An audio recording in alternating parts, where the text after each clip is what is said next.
afternoon, everyone. Thank you so much for joining us today. I am your host, Shelly Kino, and this is Hashtag No Limits. Hashtag No Limits is about people who society has placed limits upon, but who have busted through those limits. I believe that there is not a better example of, and I don't even think these were real limits, but the example of the caterpillar turning into the butterfly. Ophelia says in Hamlet that we know who we are, but not who we will be. And again, that shows me back to the caterpillar turning into the butterfly. The caterpillar literally dissolves itself into its cells, and then it reforms into a butterfly, and then it has to fight to get out of the cocoon in order for its wings to be strong enough to fly. And so often, as a special education teacher and now as a special education consultant, I see this happening on a daily basis. And my book, Those Who Can't Teach, is the same thing. It is stories about people who have had limits placed upon them, but who have busted through those limits. And so since I couldn't write a million books to tell all the stories, I started doing this show a little over a year ago. And not only do I interview individuals who are busting through limits, but I interview companies or other people who are helping those bust through those limits. And that brings me to my guest today, Jason Frazier. He is the CEO of MindsEye Radio. Jason, welcome. How are you? Doing well. I'm glad to be here. And, as much as the Shakespeare stuff we've already described this year, you put that very poetically. I like that hope your intro. Oh, well, thank you. Thank you very much. And I so appreciate you being here. And I'm so excited. I just want to dive right in, but I do have to do this business stuff because I always tend to forget this stuff. So if you're watching, leave us a comment and let us know #live if you're watching with us live. And if you're watching this in the replay, #replay. And make sure to like this video, share it with your friends. Subscribe to the YouTube channel or the Facebook page so that you never miss a #No Limits, because I'm telling you, I've got this amazing program that we're going to talk about today. And then I've already got the next 4 weeks lined up and another just constant amazement week after week after week. So I'm very excited and you don't want to miss out. So Jason, a couple of weeks ago, I was able to interview Megan, who works for MindsEye, but what she does is a little bit different than what you do. So can you give us just a brief summary of what she does? And then tell us what your role is there at MindsEye. So with Megan Harms, who's our fantastic arts and culture coordinator at MindsEye, anything that deals with the audio description program, setting up the venue, setting up the contract with the venues, to describing, to providing our arts and culture accessible program and setting it up, she handles all those operations. With what I do, not only do I have to turn those roles too as well, I am a describer. From the broadcasting of the programs to the beat ball end, I'm also involved in those day to day, and of course all the boring administrative work. And can you do me a favor, because you said you are a describer, and we are having, I don't know if it's a lag or if we're frozen. Can you tell us what a describer is? Yeah.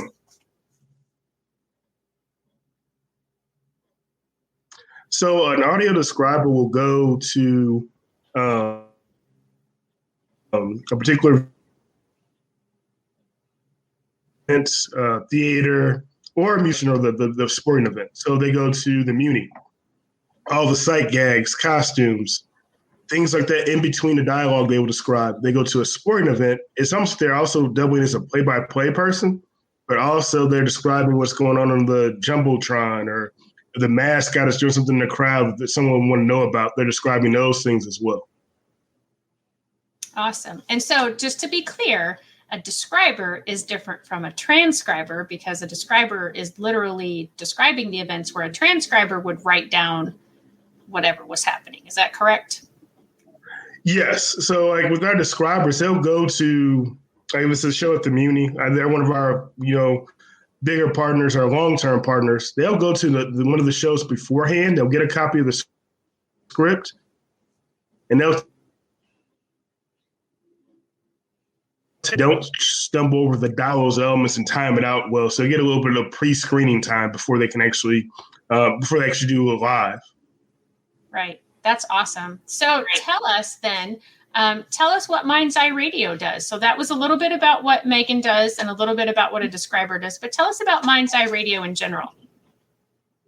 So MindsEye Radio has been around since 1973. It was founded by an Oblate priest who was also in the St. Louis Media Hall of Fame, Father Bonnie Windbrink. He started the station basically, it was just a radio station at first. So someone had reached out to him and said, hey, we have this idea to get a radio station that reads print material for blind and visually impaired folks in the St. Louis metro area. Could you guys help us out and start this? And he took on the challenge. And we're still here today, but now we've included 2 other programs to what we do on a regular basis, and those are the audio description program, which we just talked about, and also the Beat Baseball program as well. So tell us some of the things that your describers would read over the radio, and tell us some of the some of the numbers of people that you're reaching, and just a little bit more history and sort of the administrative stuff from 1973 till today. So I think the big thing with us when people think about radio, they always think about like music or, AM talk. Those are things that, that most people were found upon because my background is in broadcast media. So when I was at SIUE studying, if you ask me, what do you think, what's the first thing you think of when it comes to radio? I probably told you sports talk. That's what I mainly listen to.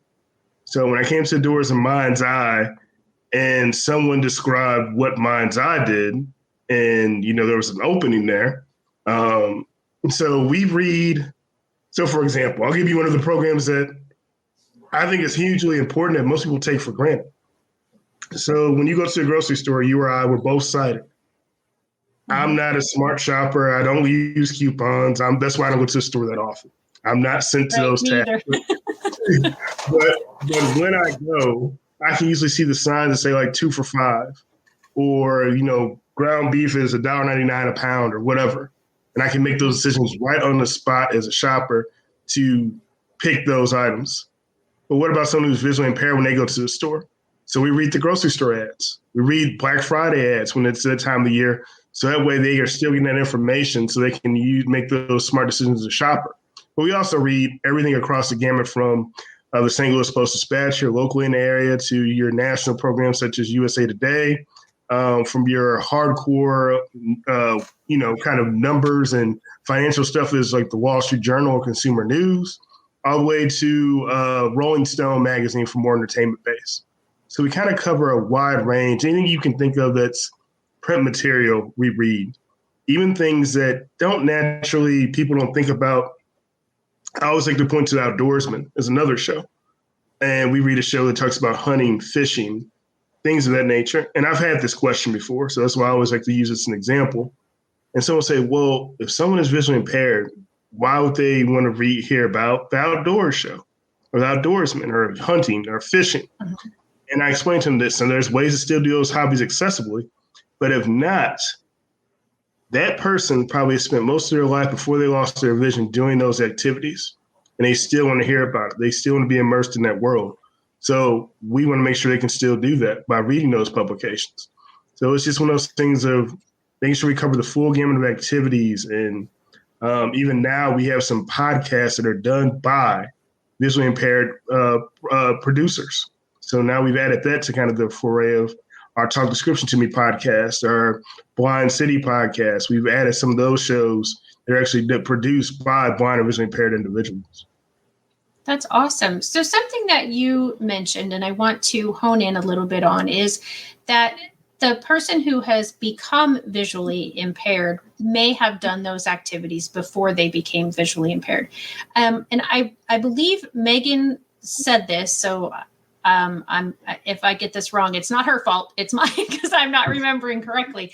Can you tell us about that? Because I think most people have, I believe it's a misunderstanding, if I remember what Megan said correctly, that people are, if they're blind, that most people are blind from birth and that they don't see anything or that all they see is black. So can you help my audience and myself understand when you say visually impaired or when you say blind, exactly what you're talking about. So I'll start with that one kind of first, the visually impaired or blind. You were very correct when you said most people are not completely 100% blind that are visually impaired. Most of them have some framework of vision. And I can probably illustrate this better, but I'm not going to jump to another program, but beep ball is a better way to kind of illustrate this one.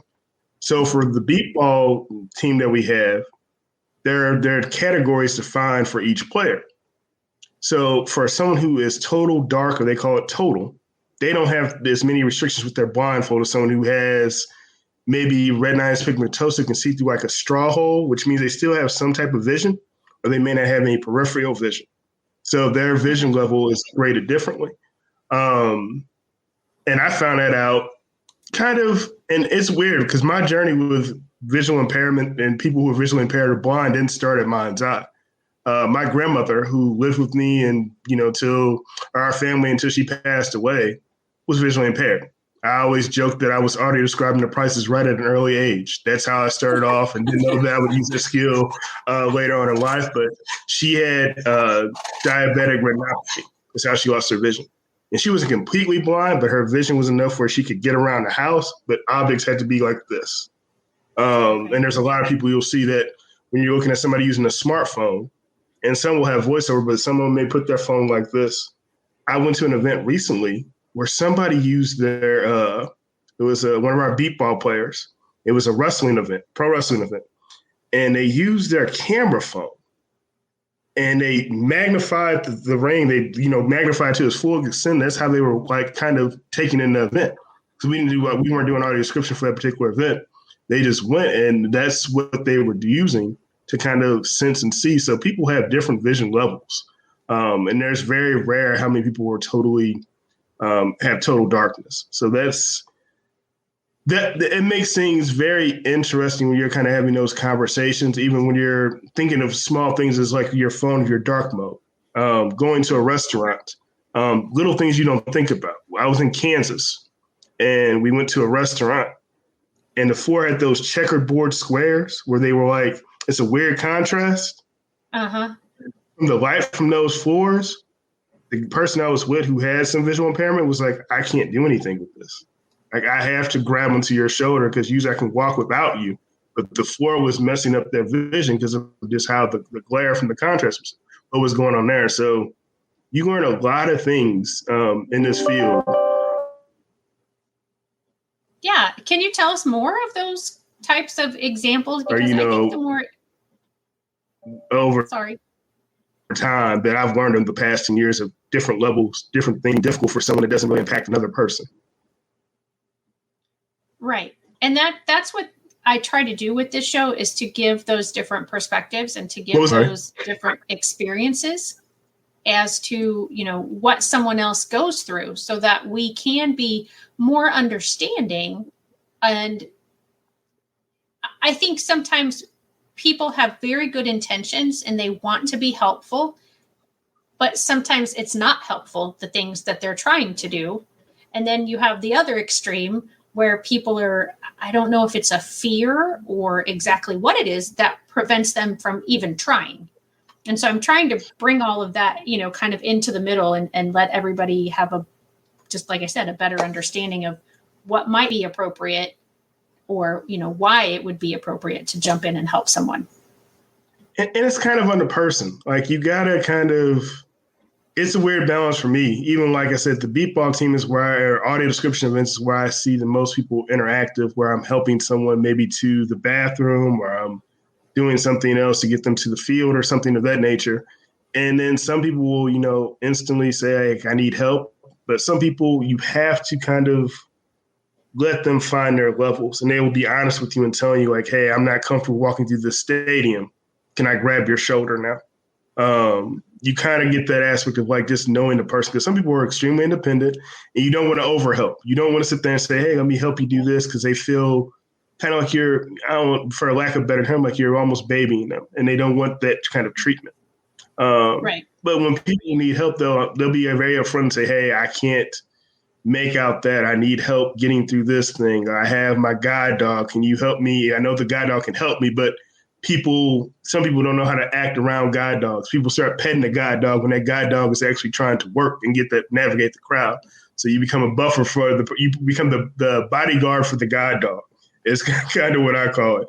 Okay, that makes sense though, because I've seen that happen many times where it's exactly what you said, that, somebody is just thinking, oh, this is a dog, I want to go play with the dog. And they don't really think about that dog is working and that dog has a role, and you're distracting them from doing what they need to be doing. Yeah. It's just things like that. Like I said, over 10 years of knowledge. Even, my grandmother was, I was very young when she was with parents. So there's probably things I didn't realize that she had to deal with when she was navigating it. But in this 10 years, I've realized so many different things, so many different levels, even talking about the different ways you mentioned of how people lose their vision. Like, it's not just always, someone who's born blind from birth. Even if they have a vision problem at birth, it may progressively get worse. Maybe like something they start off with is, okay, I just need glasses. Then they progress to, okay, now I have glasses don't help me anymore. Then they progress to something where they've lost total vision. That can happen in over a lifespan for someone. So it's not always they've once remember seeing certain things or certain colors and they can identify. Or even if you have someone, one of our patrons who are listeners to our radio service, we tell her story a lot because she's one of the people who's so high in spirit. And now you can imagine with the time of her life when she did lose her vision, she was going through a divorce, probably as good as a divorce can go through. She always describes it. And one day the person her soon to be ex-husband decided to shoot her in the head.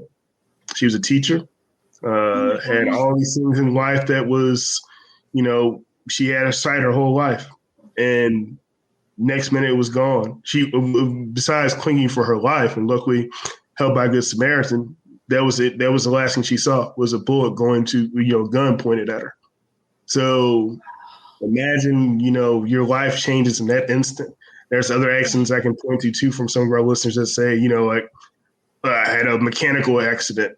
Things like that they lost their vision, not knowing that was ever going to be in the cards for them, just in an instant.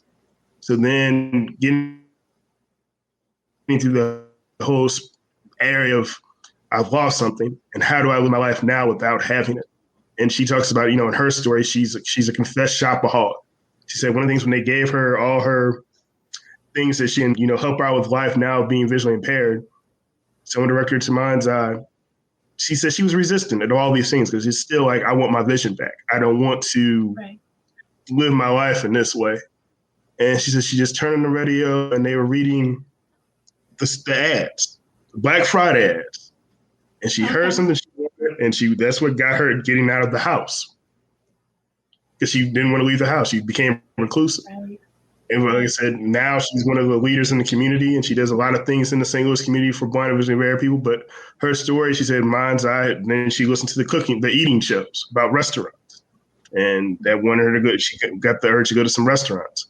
So it's just one of those things that we try to say we community build with that radio program, because there are things in that program that aren't just, your print materials, your St. Louis Post-Dispatch, there are things to get people engaged and going into the community, no matter where they lost their vision, whether it's from birth or was it from, an accident or macular degeneration, all walks of life.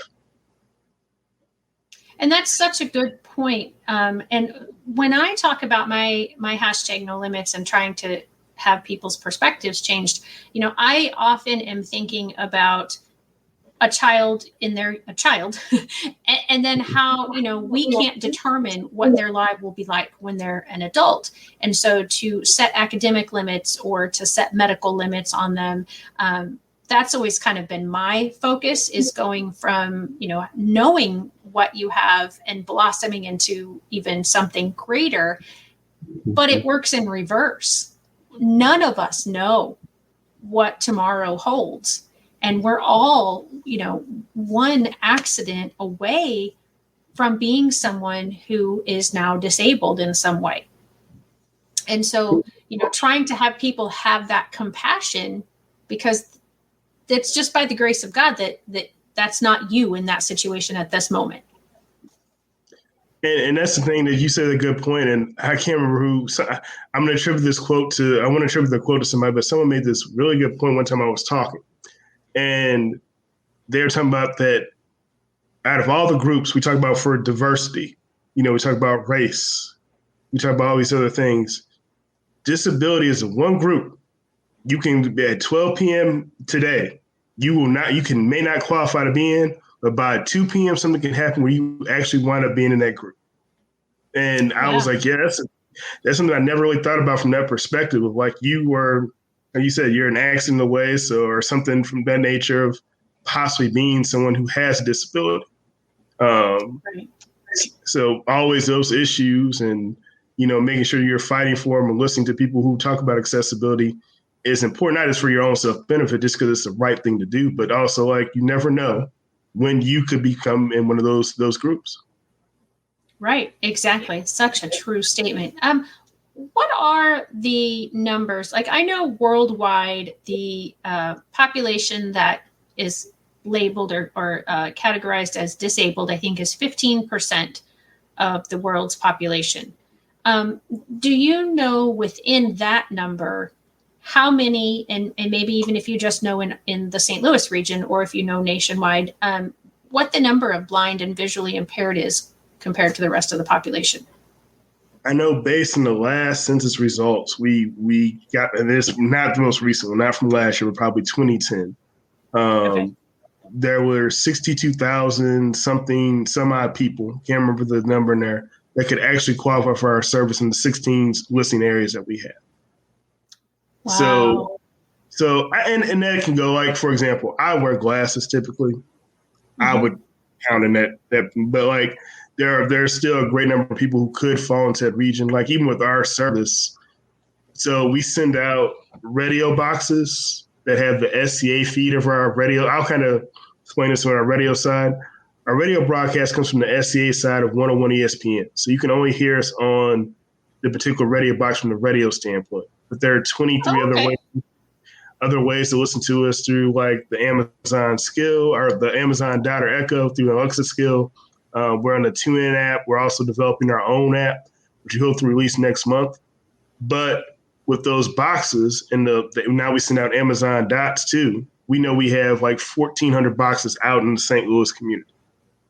Okay. But if you look at our streaming things and we can look at the analytics, we get numbers that not only from the St. Louis area, but people from like Washington or this Washington State listening to us, other places. And we can get those numbers in the high thousands and look at like, okay, this is how many people listen to this particular show.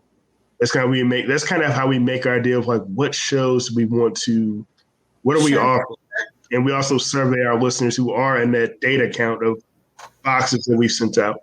We're saying, hey, what do you want to hear from MindsEye? What do you not like? And that's how we get our feedback.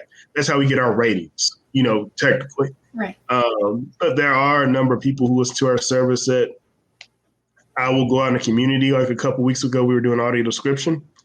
And someone said, hey, yeah, my buddy told me that you guys are also on the Amazon Dot.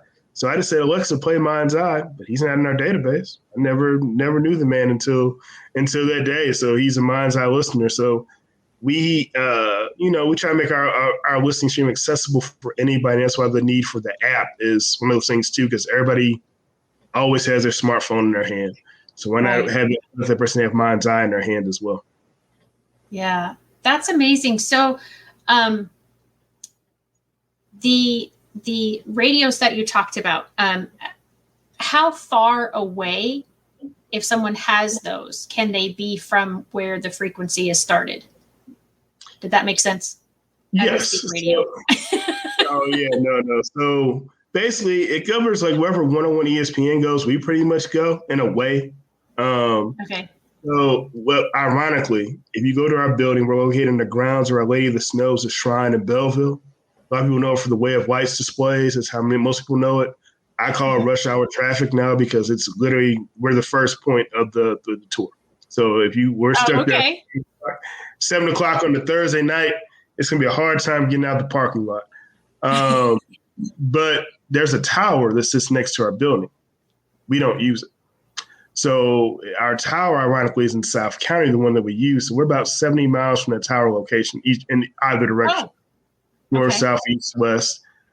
I would say with the expansion of HD channels, we now probably sit about 60 miles comfortably. You can still in those 70-mile range areas, but if you're on the wrong side of the hill, you're going to have problems. So that's why we also felt the need to start doing the streaming portions of the thing, like the Amazon Dots, the app, because that signal comes from another streaming device, not the tower, that someone can get anywhere in the world, no matter where they're at. But the radios we send out free of charge to anyone who qualifies for our service. That's amazing. So how would someone go about reaching out to you to get one of those radios? They can go to our website. It's MindsEyeRadio.org. Or there's a number of referral sources for us here in the St. Louis area too. But MindsEyeRadio.org is the thing that says listen, or the broadcast information program. They scroll in there as an application. So you go to that our programs section, and they'll say, okay, fill out an application, go to the broadcast information program. And if you scroll down a little bit, there's a place to fill out an application on that particular page. Yep, if you go back up a little bit, where it says multiple ways to listen, I think there's the listener application. Oh, wait to listen. Maybe, yeah. Yeah, so if you go to that section. And you provided in 5 languages? Oh, sorry, I didn't mean to cut you off. No. So we do a program called Health Beyond Barriers, and we partner with LAMP here in the St. Louis area. And they actually, it's one of our shorter programs. Most programs are about an hour long. The program with LAMP is about 10 to 15 minutes, and we talk about different topics, whether it's, diabetes, breast cancer awareness. And it kind of comes from the language they picked were the 5 most. So LAMP is a translation interpretation company, and they have about 43 different languages they do that for in the St. Louis area. So they gave us their top 5, which were Bosnian, Spanish, Vietnamese, and Arabic. So we use those languages now. So I have that program where we are able to give out health information in all multiple languages, because we also know that, net blindness doesn't only affect the English-speaking population. That's not the only, it doesn't just stop there. So we know there's other people who can use our service. Right. So I found it. It was under the our programs, the broadcast information, and then there was another tab to click on Become a Listener. And that's where people can get the application. And they can fill it out right there. And we process those pretty quickly, and we send those dots out, or the radios. We've been sending out a lot more dots lately than radios. So I'm used to saying dots. Before 2 years ago, that wasn't a thing for us. So now, which I think, like I said, I like our signal can carry over to multiple places in a much clearer signal with the dots or any of the online streaming services that we can get our service on. So then we have a set Oh, go ahead. Sorry. I would say we have a set program schedule, which you have pulled up there. It tells you what we read every single day. The schedule we don't change until probably we may make some modifications once a year, and that's just maybe taking a program out, or unless like the grocery store ads, some places start changing the way they deliver those. And that's a pretty popular show, so we had to change what day we actually air grocery store ads because of the way the stores would deliver those out. Right. So the bookworm, can you describe what that is? Because I think I can figure out a lot of the other things, but I think this one needs a little bit more explanation. Sure. The bookworm is we have volunteers because that's a key thing too. All our programs are read by volunteers. So that's how all these things go on air. But with the bookworm hour, a volunteer will come in and read a book an hour at a time for sometimes they range from 2 to 3 weeks. And that's what airs during that time period. That's what the bookworm hour is. It's a variety of things from, autobiographies to, I think someone read Chicken Soup for the old or so. It wasn't the teenage, so it was like recently. Right. So it changes. Oh, okay. Probably about a 2-week span of what we're reading. Gotcha. So would they come in every day or You just see, once a week, or does it? It depends. We make our volunteer process pretty easy for anyone who wants to do it. So typically the volunteers have a set show. So they'll come in once a week. Or some volunteers do this a lot. They're 4 times a week. They're about as much as I am. I'm like, man, I seen you. And their schedule changes, throws me off when they come in a random day. So I'm used to seeing them there, but usually we have volunteers read once a week, one particular show. They already have their shows lined up. We have a sub list, so that volunteer can't make it in because of vacation, illness. They can come in and fill in. But also with us kind of expanding our radio side of things here in the next couple months, we're going to be expanding to Springfield, Illinois, in the central Illinois region with our service. So now we're going to be picking up some more of those programs in that general area. Coming up here soon. So we always need more volunteers and more volunteers to help us read those programs soon, so we can make sure people in those areas get their local content. Do the volunteers have to come to your location, or is there a way that they could read what they're doing? Like if somebody had StreamYard, for example, or some other programs that they could use, is there a way that they can do it virtually or remotely, or is it necessary for them to come to your physical location?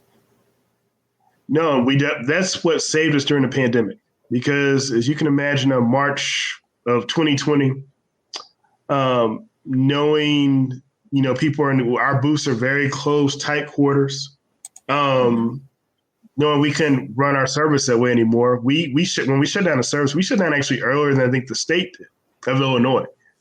We decided, hey, it's too risky. We got older volunteers in here, and everybody was still trying to figure out what COVID was at that time and trying to map it out, and we just didn't want to take any chances. So that left me or Tom or some of our staff people reading the programs. Then we had to figure out a system, like how do we get our volunteers back engaged? Because they're the lifeblood of our organization. So now people are reading from smartphones, people are reading from their set up laptops with a home microphone. We actually started a lending microphone program. So a volunteer didn't have the technical capabilities to buy their own microphone. They still wanted to volunteer and they wanted better sound quality. We started a lending program with microphones for laptops, USB microphones. But there's still some volunteers, unfortunately, I haven't seen, and I miss seeing them, but they're still reading for us remotely. Right. And I think it's going to probably stay that way. And it's something that we figured out during the pandemic of how to still get those programs in and still have our volunteers be able to deliver great sound quality for those as well. Well, that's wonderful to hear. I know that my mom is an avid reader and she's always looking to do volunteer things, but she lives about an hour and a half away from where you are. So, that's wonderful that, I can express to her that she could possibly do this from home and be helping out and be doing what she loves, which is reading and volunteering combined. So that's wonderful to know. I saw, and I stopped sharing the screen, but I'm going to add it again. And this section right here, support our mission. So are you a 501c3, I presume? We're a 501c3 nonprofit organization. Like I said, that's been the whole time of existence. We've been that way. We are also United Way, Greater St. Louis agency, a network safety net agency. So we receive a lot of support from them. Lions clubs, because their mission aligns out to what we do with helping visually impaired and blind individuals in the community. And then, of course, just a lot of individual support. We have a couple key fundraisers. Our soiree pour la vue, and then we have our recreational beatball tournaments. They're a little different than the National Beatball Association tournaments that we participate in. These allow individuals from companies who are sighted or visually impaired to play the game of beatball to kind of get that awareness. So we have that as a key fundraiser as well that we do every summer. And we just had one this weekend in Muscoda, Illinois, kind of we want to do one on both on the Illinois side too, and kind of try that out. And that worked out well this weekend. This is past Saturday. Yeah, and I remember seeing something about that, and I wanted to come, and then I forgot, and I'm so sad that I missed it because I really wanted to see it in person. And because I know you and I had talked about the possibility of some of the beatball players coming on, but I don't know if that's going to pan out or not. So before we get, we've got approximately 20, 25 minutes before I definitely want to end our show. But I want you to talk about it because we have mentioned it a few times. And so if you could explain what beatball is, and I bet you have something on the website. Could I go find something if I tried while you're talking about it? Yeah, there's plenty of things in there on the beatball site that you can probably pull up there, especially in our programs or even in some of our blogs. We have a lot of the blog information. A lot of the most recent blogs have been beatball heavy. Beatball is one of those programs that it wasn't always a program. So I'll even go back and give a little history on that end. When I started at MindsEye in 2012, beatball was a once-a-year fundraiser that we did, as I mentioned, the recreational beatball tournaments. And when I came to MindsEye, I'm a sports person. I love sports. When I started MindsEye, I worked there also at 101 ESPN, so I always have been dabbling into that world, but I had never heard about beatball. Never knew about it. And then when someone said the game of baseball played without vision, I was like, okay, there's always see the ball, hit the ball, look the ball into your glove. Those are things you hear. The baseball terminology. So how does this work? So for beatball, the pitcher is actually your friend if you're the batter. So the pitcher's on the hitting team. So the pitcher and the catcher are both on the batting team. And the job of the pitcher is to say, ready, set, pitch, and sync up that cadence with the batter's swing. So they want to make sure the batter, the pitcher is the most important part of your team.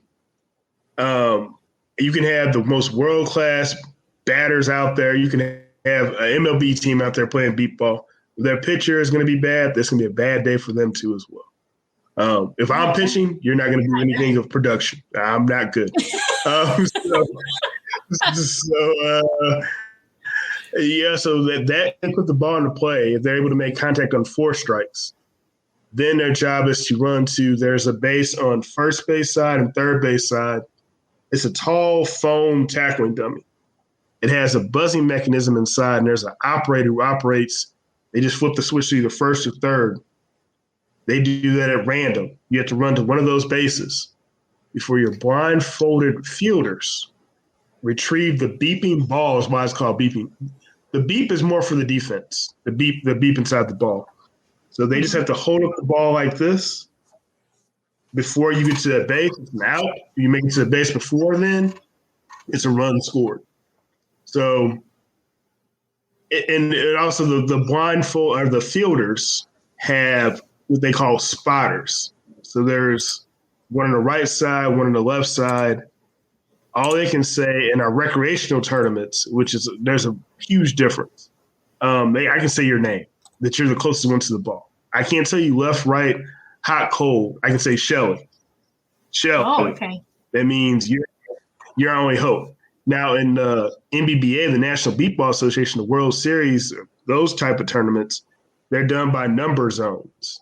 So it allows the fielders to know if I'm in zone 1, you call my zone.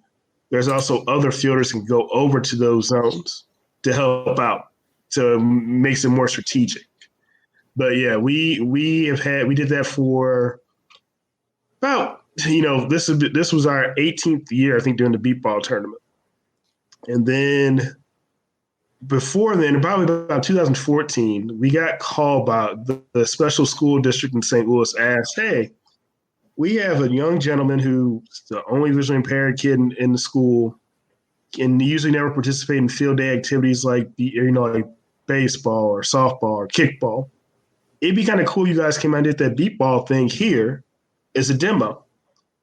And we did that once. We got called again. We got asked again. So we said, well, maybe this is a program because it also builds awareness. We're in a very baseball community in St. Louis. This is a baseball. So we were like, this is what can actually get people to understand what it's like to be visually impaired, understand what there's capabilities to do anything if it's made accessible. So we started doing these demonstrations, and then probably late 2019, someone reached out to me and said, hey, the Beep Ball World Series goes on, and I was well aware of it. It said, MindsEye does these Beep Ball demos. They do this Beep Ball tournament. Why not help St. Louis be represented at the Beep Ball World Series? And at first I said no, not because I didn't want to. I'm just like, I don't know when we're going to have time to do this. But then I kind of remembered our mission and kind of how Father Bonnie Winbring started this radio station. Was he didn't have a clue of the stories. I was like, he didn't know anything about radio, didn't know anything about visually impaired people besides, just the basics, but wanted to find a way to make it work. And that's kind of how we took that attitude into, starting the Gateway Archers, our beat baseball team. And it's been, when I say something that's just opened my eyes, like I was telling you those stories earlier about, walking with somebody through a restaurant and learning about contrast, or seeing this team not only bond over beat ball, but do bowling together, do other activities together, have a group chat where they hang out and, kind of build that community with them, has been fascinating to watch. But beat ball is one of those things that just brought people together and helps people understand a little bit better. If you don't know anything about, radio services or audio description, sports usually can trigger somebody to understanding some things. And beat ball has done that as far as a program, as far as the Gateway Archers. It still is those recreational tournaments that we do that we're going to get Shelly out at one day to participate in. Yay!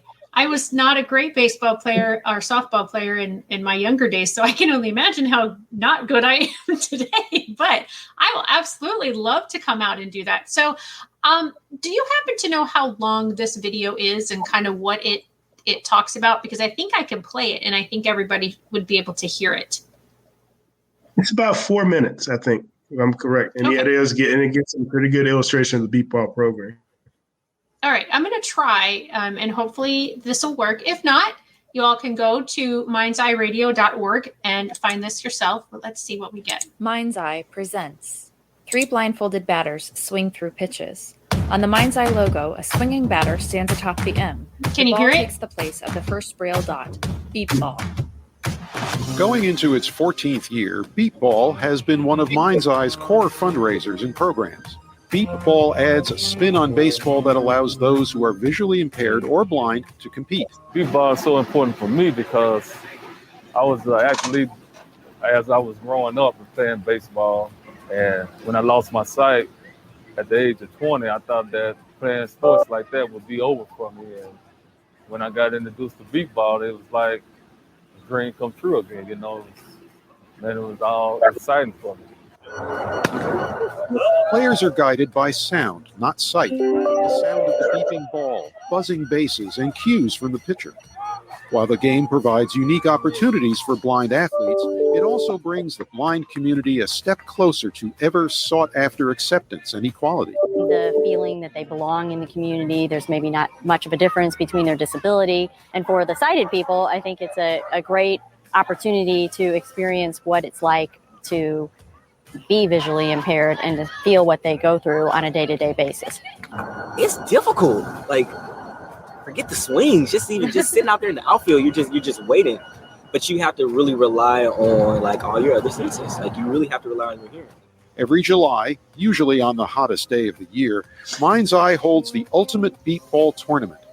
This one-day tournament, made up of as many as 24 teams, constructed of players from local businesses, organizations, and passionate individuals, compete to be crowned the Ultimate Beep Ball Champion. By the players wearing blindfolds, everyone is on an even playing field. It's so important. Again, it just gives you such a more amazing appreciation for what you do, what you have, and what others don't. I thought it was a great experience, and I got an opportunity to really appreciate the challenges of being visually impaired, but also how good a lot of them were at beep ball and the possibilities, whether or not you have sight. So I think it's good for us to get different perspectives and experiences and try to see the world from another angle. In 2018, MindsEye made a commitment to creating more of these moments in our community, which meant that beep ball would no longer be a one-day event. It was made a year-round program. MindsEye now goes to schools like Riverbend Elementary and Webster University to educate and bring awareness about persons with visual impairments and the wonderful adaptive game of beep ball. The next step for MindsEye's beep ball program is to take it national. For the first time, MindsEye will send a team of visually impaired players to compete in the Beep Baseball World Series, a group that works as one unit, a group that attacks with accuracy and precision by raining hits across the entire beep ball battlefield, a group that defends by picking off the opposing team's attacking advances. The culmination of all these factors is how MindsEye came up with the team name. Introducing your Gateway Archers. A navy arrow under the arch. When starting the foundation of creating a sports team, MindsEye wanted that foundation to represent some key core values: excellence, professionalism, and sportsmanship, all while using our homegrown talent from the Gateway area. We wanted our players to exude these core values. One player that is a shining example of these values is Chad Dillon. I thank God for MindsEye Radio, because for people like me, it's an unbelievable resource, and it makes me feel and actually gives me actual independence and allows me to participate in the community as if I still had full vision. And I really do thank God for MindsEye Radio. So thank you so much for your support. Wish Chad and the rest of the Gateway Archers good luck as they compete this beep ball season and try and win the Beep Baseball World Series. For more information about how you can get involved with beep ball, That's a great video. That really did help me understand. I mean, you did a great job visually describing it. Obviously, you can tell you're a describer because you really, I had a great picture of what I was going to see when I actually got to see it. And so I appreciate that. I do have a question, though. I like baseball. And as you said, you got your post down first base and down third base. So are there foul balls? Yeah, and the foul balls are interesting too. So since the pitcher's on your team, not only do you have to hit the ball and, stand at the pretty much the same perimeters as baseball, the fair territory is about the same, but you have to hit the ball at least 40 feet because the pitcher's mound is 20 feet. They're on your team. They're not going to field the ball. So you have to hit at least 40 feet too. Wow. So that's kind of another thing of like fair and foul territory is that as well. It's the distance you have to hit to get it past that pitcher's arc. Okay. Goodness, I'm a little nervous, to be honest, of participating because I have a feeling I'm going to miss a lot. So I'll swing as many times as I'm allowed and do my best. But yeah, I would absolutely love to come out and try that sometime. And I'm just trying to think, like, how can I have what you're doing brought out to where I am? Or I'm a little bit, I'm still further out than where you were at in Muscuda, probably another half hour, 45 minutes. And so trying to get you to come out this way and just do some exhibitions or something like that. Are you in the Illinois side, I'm thinking? Yep, I'm in Illinois. Yeah. Okay. Yep, I'm sure we can work something out. Yeah, we can definitely figure that out and I will tell you this, it's not on you if you swing and miss. It's the pitcher's fault. Remember that. Pitcher's fault. It's their job to find your bat. If they can't find your bat, just to put that in context, why I say the pitcher's so important. In our tournament that we do here, the recreational tournament in 2019, we had a team of people who had never played before. And we always have this team. We call it the Friends of MindsEye. And it's people who want to get the experience, kind of like yourself, see what it's about. And I put them all on this team. And I said, you know what? I want to give this team, because it's fun when you get out there and make contact. I said, I give this team a pitcher who's also available, who's pitching the Beep Ball World Series. I'm thinking this is going to help them, at least have fun, play their 2 games, and they're going to go home, probably not win. They won the whole tournament. They won the whole thing. So as I said, your pitcher is key. If you have someone who can make contact, be patient, figure out, as long as your batter's keeping that same swing the whole time and don't really change it during that bat, you'll be okay. So yeah, they won the whole tournament, and it was like basically a whole team of newbies, minus the pitcher who played before. So that tells you a little bit how important your pitcher is. Absolutely. That really does make it very, very clear. So Jason, we have about 9-ish minutes, and I want to make sure that we have covered, as much about MindsEye as you wanted to. So is there a part of MindsEye Radio that we haven't talked about that you want to be sure to talk about? I think we've covered a lot. I know you talked to Megan a lot about audio description, and, I don't know if she, because I know the type of person Megan is, she won't toot her own horn and won't do that. But, 2020, in addition, I talk about how we had to figure out how to pivot from the broadcast side to get volunteers to read. All of our audio description was done at live events, live venues prior to 2020. Everything we did was at the Muni, the Fox, the Enterprise Center. And when that stopped, it was really trying to figure out how to keep that program relevant and keep it going and make sure people can still get those offerings. And she did such a phenomenal job of not only, staying partners with the venues that we were describing at, building new partners, but also making virtual content possible and also making that content, showing diversity in that content. We described everything from a video about social justice and change to powwow. We described a full powwow last year. And, I think just showing the growth of that program and what we can do with it. We've described a solar eclipse in the past. We're willing to describe anything to make it accessible for anyone. And she's having a volunteer training this weekend. So if anybody's interested to maybe be an audio description volunteer, we would love to have you. So would they go to the website? I know, and Megan did talk about that, but I never know who's listening and when they, what they've heard before. So where would somebody go in order to be able to sign up for that volunteer training? The website again? Yes, they can also go to the website, mindseyeradio.org. It's in the blog section. It's also in the audio description section. But yeah, she'll be doing a 2-day training. She just won an award from the American Council of the Blind for her outstanding work for what she did in 2020 and early 2021. So definitely a great person to learn from. I always, when someone's like, who's coming out to describe? You want Megan, you don't want me. I do all right, but Megan is the gold standard for us. So, I'm glad that she's on our team and able to provide that service for people in the community. Yeah, she did a little sample for us. I had her just sort of describe our scene, and so she talked about what I was wearing and a little bit about what was behind me and what she was wearing and, the length of our hair. And we talked about how the eye is the most used muscle in the body.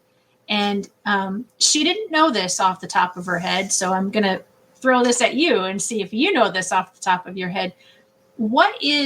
I know it's some astronomical number about the amount of stimulus or stimuli that go through the eye, I don't know if it's every minute that this number is or every hour. But do you know, I don't know the number, but I think it's every minute. It's like one of those large numbers that people don't realize that when they're taking into account of when they're viewing a picture or viewing a TV show of why certain things stimulate them, because that's what, those, I'm never going to sound like a scientist here, but those neurons and things that go through their brain that stimulates, it comes from the eye. And there's so many of those receptors that it's I almost say it's a million, but it's just one of those high numbers that you don't really think you can do that in a full minute.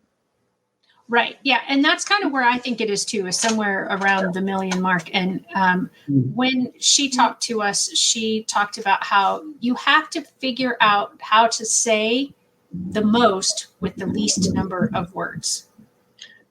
Yeah. The only time you get a little free range is the circus, because you are the show. If you're describing the circus, think about it. Everything's visual. And there's no dialogue there besides the ringmaster. So you're it. So sporting events can kind of be that way too. But with plays, theater productions, you don't want to step over the dialogue. And that ruins the show for that person. You're basically describing and not timing out your descriptions, and you're stepping on that dialogue. Or even it's kind of like like there's different musicals, and music is around that, and those are song favorites. But if there's something happening on stage where it's a visual thing, I got to jump in there and try to figure out how I'm going to get in and out without interrupting the song for that person, if it's their favorite song of the musical. So some things are trickier than others. Like I said, Megan has a skill. Hers is she can do virtual events. She can do live events. And all our volunteers have that skill too and developed it, but mainly through going through that training. And then also practice. Like we don't start out every describer saying, hey, you did the training. We're going to send you out there to go do the Muni next week. Good luck. So we usually let them come in and be an assistant and pass out devices, and then they can listen in to the describer who's doing it, so they get an idea of how that works. But also, I would say it's important because it gives you an idea to talk to people who are using the service, because they're the one giving you the feedback. They're going to give you the feedback right then and there, like what they didn't like, what they liked. And they can take those mental notes for when they start describing, but also it helps you connect with the mission. Because I always give kudos to our radio broadcasters more so than any other program, because not because I like them better, not because they've been around longer, because they're reading to thousands of people, but it's very rarely they get to meet them. As a describer, you're meeting your patrons. As a beat ball, anyone who's volunteering, taking people to and from beat ball practices or any of that nature, you're meeting the beat ball players. They're doing something where they're basically talking to people that they may not ever get to see, but know they make an impact and they come back every week. Like not just once a month, like, some other, or once a year.